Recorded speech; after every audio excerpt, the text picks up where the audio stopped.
a DJ music producer in LA back in 2013 when I was diagnosed with a rare form of cancer in my throat. And I put down music to heal. I never thought I would come back to it, actually.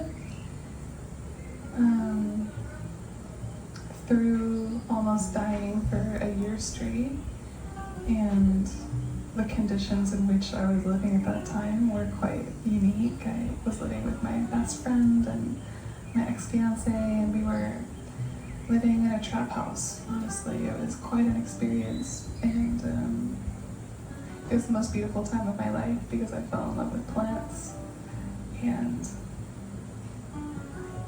then yoga, and then eco-villages, growing food. It's just these sensitivities began to open up as a result of taking a break and shifting a passion to healing.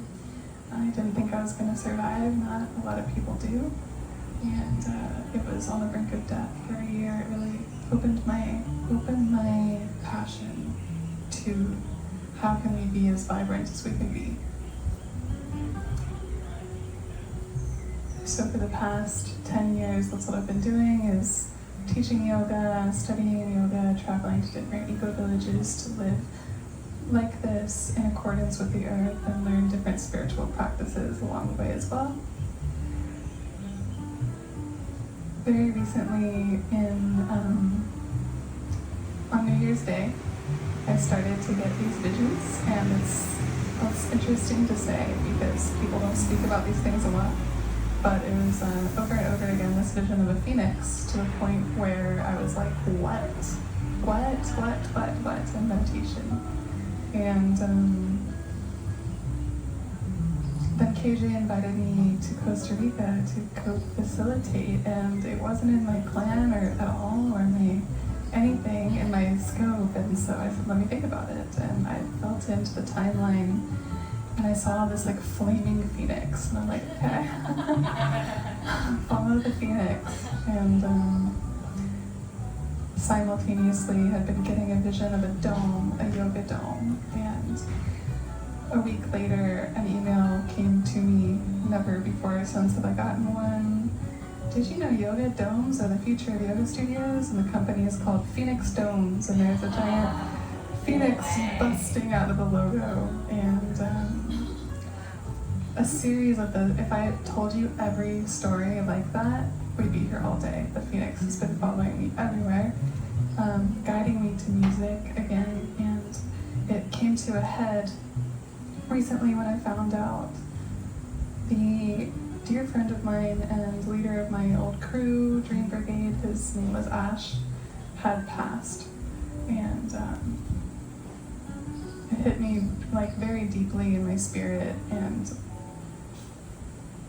I had to dig deep, wondering how I could honor this person, someone that had so much musical talent and was so just charismatic and knew how to bring people together, and was just, he believed in me, and I had given up music, and it just hit me like the best way to honor him is to listen to my heart. And I had been getting this burning passion in my heart to pick up music again, and I was like projecting it with everything I had.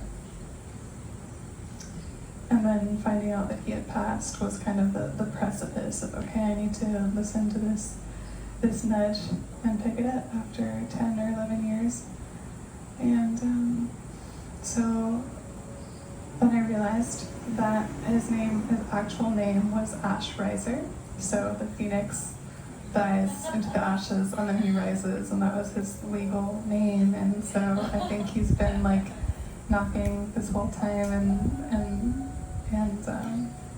we're here on summer solstice. So when you think about the phoenix burning, you know, I think we all have stories like this. I think we all have these spirit nudges, these holy goosebumps, these divine guidances.